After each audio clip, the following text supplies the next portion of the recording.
ድምጻዊ ጫላ ቡልቱሜ የብልጽግና መንግስትን የሚያወድሱና የጦርነት አጀንዳዎቹን የሚያራምዱ ዘፈኖችን በኦሮምኛ የሚዘፍን ሲሆን በአገዛዙም ሲሚንቶ ስኳርና ሌሎች ምርቶችን እንዲነግድ የተፈቀደለት ባለሀብትም ነው።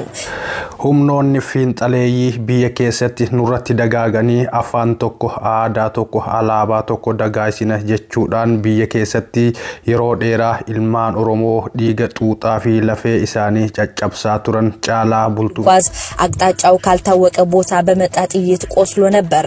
ሆኖም መንግስት ባደረገው ከፍተኛ ርብርብ ወደ ውጭ ሀገር ተልኮ ታክሞ መጥቷል። ዘፋኙ ጫላ ቡልቱሜ በደቡብ አፍሪካ ይኖር የነበረና እዚያ irratti yaali ajjeechaa godhan yaaliin ajjeechaa Caalaa Bultumee irratti godhame eenyuun qindaa'e akkamitti mo'ate wanta jedhu wajjin ilaalla.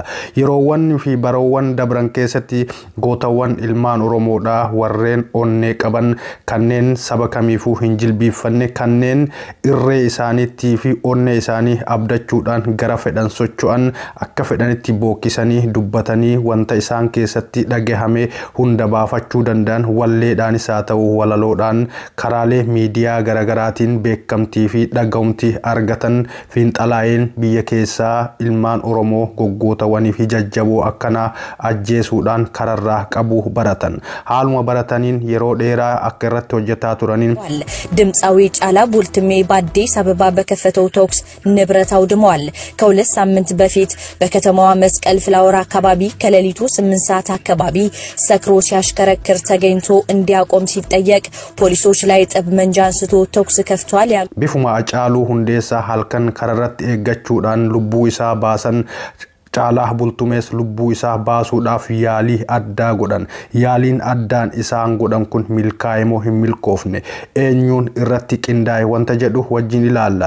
Ashamaa harka fuune kabajamtootaa fi hordoftoota mootii miidiyaa bakkuma jirtanitti nageenyi kee kan kabajaa laga qaxxaamuree tulluu qaaree isinaa dhaqqabu aan mootiidha. Warroonni chaanaala kanaaf haaraa taatan subscribe gochuudhaaf maatii keenyatti dabalama kanneen armaan dura maatii keenya turtan irra deebiidhaan baga nagaan dhuftan.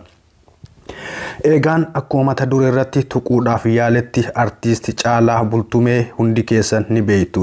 Caalaa Bultumee baroowwan dabraniif Eertiraa keessatti baqachuudhaan adda bilisummaa Oromootti makamee adda bilisummaa Oromoo keessaa sagalee kiilolee isaatiin adda bilisummaa Oromoo faarsaa akka turee fi walleewwan qabsoo garagaraa hojjechaa akka ture hundi keessan ni yaadattu. Bifuma kanaan Eertirarraa gara South Africaatti baqachuudhaan South Africa keessatti qabsoo uummata Oromoo cinaa dhaabbachuudhaan qabsoo kana wallee isaatiin finiinsaa akka turee fi namoonni hedduun Caalaa Bultumee ilaaluudhaan qabsoo kanatti akka dabalaman wanta shakkii hin qabnedha. Haa ta'u malee turtii yeroo dheeraa keessatti jijjiiramni adda bilisummaa keessatti argamuu dadhabuudhaan yeroo dheeraadhaaf achi keessatti carraaqqiin garagaraa godhamaa akkuma tureen Caalaa Bultumee South Africa keessatti hojiiwwan garagaraa irratti bobba'ee hojjechaa akkuma ture biizinasoota garagaraa keessa seenuudhaan lubbuun ilma namaa ilma Oromoo tokko harka isaatti ba'e wanta jedhamuun South Africa keessaa baqatee gara biyyaatti deebi'e.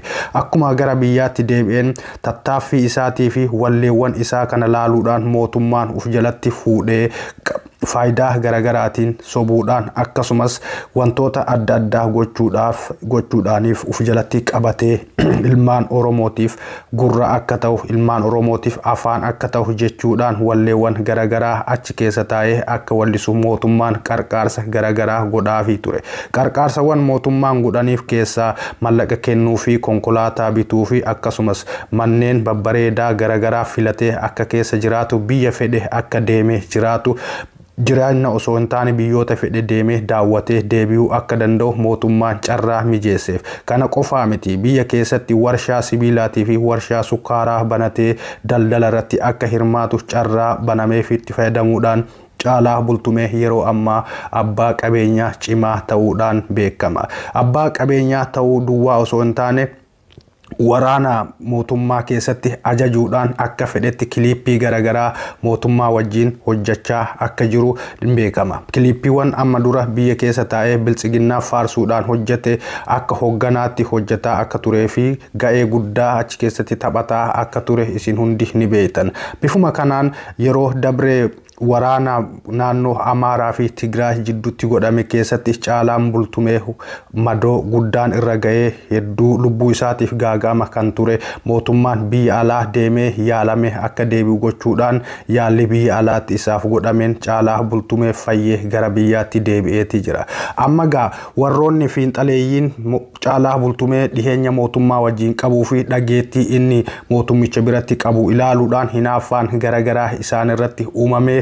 Caalaa Bultumee akkuma Hacaaluu Hundeessaa ajjeesanii lubbuu isaa baasanii dhiiga isaa lafatti dhangalaasan Caalaa Bultumees dhiiga isaa dhangalaasuu fi sabni Oromoo akka gaddu gochuutti yaalii garagaraa godhan. Qindaa'anii yeroo hedduu waa'ee kanarratti hojjechaa akka turan namoonni keessa beekan tokko tokko ni dubbatu. Garuu qindeen isaanii kana akka Hacaaluu Hundeessaatitti milkaa'eef isaaf hin milkoomne. Sababni isaas Caalaa Bultumee wantoota hedduu dabarsee fi yaaliin garagaraa yeroo hedduu irratti akka godhame akkasumas waraana adda bilisummaa keessatti leenjii gahaa fudhatee kan jiruu fi of eeggannoo cimaadhaan akka socho'u namoonni hedduu ni dubbatu. Haa ta'u malee jidduu kana torbee darbe kana keessa yeroo halkan inni gara mana isaatti konkolaachisaa deemuun kararratti eeguudhaan dhaabanii yaalii ajjeessaa irratti godhan. Caalaa Bultumee goonni ija barbadaa onnee sibiilaa dhayachuudhaan rasaasa qabu hunda itti fixee namoota san yaalii ajjechaa isarratti godhan hunda isaanii ofirraa qolate.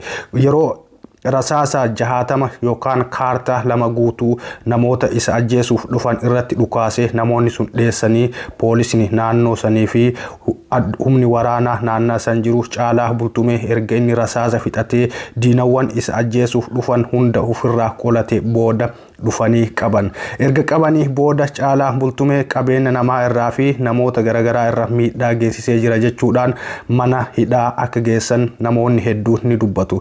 Gara mana hidhaa erga geessanii booda mootummaa kana wajjin akka jiraatuu fi mootummaa kana wajjin hariiroo cimaa akka qabu namoonni waan beekaniif hooggantoonni mana hidhaa keessa hojjetan Caalaa Bultumee hatattamaan akka gadi dhiifamu labsii dabarsan. Labsiin dabarsuun isaanii kun daqiiqaa muraasa keessatti fudhatama argachuudhaan Caalaan Bultumee mana hidhaa irraa gad dhiifamee nagayaan gara mana isaatti akka geeffamu godhame. Kun injifannoo guddaadha. Namni keenya saba Oromoo keessatti kabaja akkanaa qabaachuun waan hedduu nama gammachiisuudha. Ilaalcha siyaasaa garagaraa qabaannus dhiigni Oromoodhaa bakkuma argetti akka dhiiga saree dhangala'uu dhabuun namni keenya onnee dhawatee diina isa ajjeesuuf yookaan lubbuu isaa baasuuf dhufe ofirraa qolachuun waan nama gammachiisuu jira. Akka saba tokkootti akka Oromoo tokkootti injifannoo Caalaa Bultumee godheef gammachuu guddaatu natti dhagahame. Viidiyooleen yeroo ammaa kana miidiyaa garagaraa irra deeman Caalaa Bultumee irratti duulli garagaraa akka godhamuuf Caalaan Bultumee maaliif humna waraanaatti rasaasa dhukaasee wanta jedhuu fi Caalaa Bultumee dhugee machaa'ee humna isaatii ol dhugee konkolaataa isaa sochoosaa jiru humni waraanaa yookaan poolisiin dhaabuudhaaf yaalii godhan irratti rasaasa bane jechuudhaan kijiba garagaraa yookaan holola addaa oofutti jiru. Kun ammoo dhugaa miti, soba addunyaa kanarraa fagaateedha. Namoota hedduu ijoollee keenya yeroo isaan onnee dhayatanii saba kanaaf hojjetan yookaan dhageettii garagaraa qaban wanta garagaraa siyaasa garagaraa kaasuudhaan duula adda addaa irratti godhan. Duulli isaan irratti godhan kun ammoo kan qindaa'edha. Wantoota garagaraa qindeeffataniiti sobaan ilmaan Oromoo ciccimoo irratti duula gochuudhaan akka sabni jibbu akka mootummaan jibbee ofirraa fageessu gochuudhaan dhageettii akka argatan godhanii saba kanarratti duulanii ciccimoota ijoollee Oromoo ofirraa fageessuudhaaf yaalii godhamuudha. Homa ta'ee haa ta'u fedhu machaa fedhu akka fedhetaa yaaliin ajjeechaa Caalaa Bultumee irratti godhame hin milkoofne harkaa kufeeti jira. Viidiyoolee garagaraa qindeessuudhaan miidiyaa irratti gadi dhiisanii akka sabni Caalaa Bultumeetti duuluu fi mootummaan jibba irratti kaasee ofirraa fageessuuf namoonni fiinxaaleeyyiin jibba Oromoo qaban akkasumas qaroowwan ijoollee Oromoo qaban irratti duula godhaa jiru. Duulli kun karaalee garagaraatiin Caalaa Bultumee qabeenya namaa miidhee jira. Caalaa Bultumee humna waraana mootummaa irratti dhukaasa bane Caalaa Bultumee san godhe kana godhe jechuudhaan duulli garagaraa irratti godhamaati jira. Nuti ammoo yeroo kana hubannee duulli garagaraa saboota keenya irratti godhamu sirrii akka hin taanee fi sabni keenyas akka nama kamuu humna akka qabu diina isatti dhufe ofirraa qolachee deebisuu akka danda'u mirkaneessuu qabna.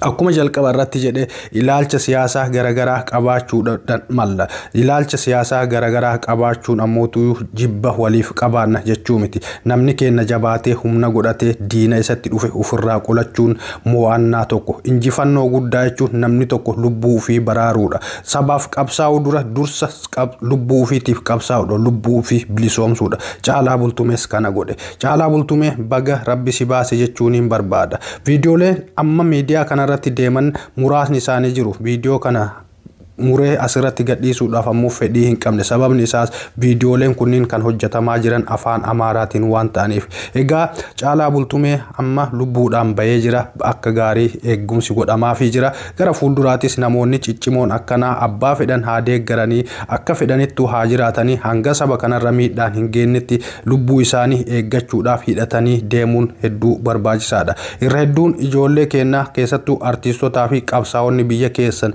teettanii saba kanaaf qabsootan Caalaa Bultumee irraa barumsa addaa argattan jedheetiin yaada. Yeroo gaarii qabaadhaaf viidiyoon har'aa isa kana fakkaata. Yeroo biraa walitti deebina. Bye bye.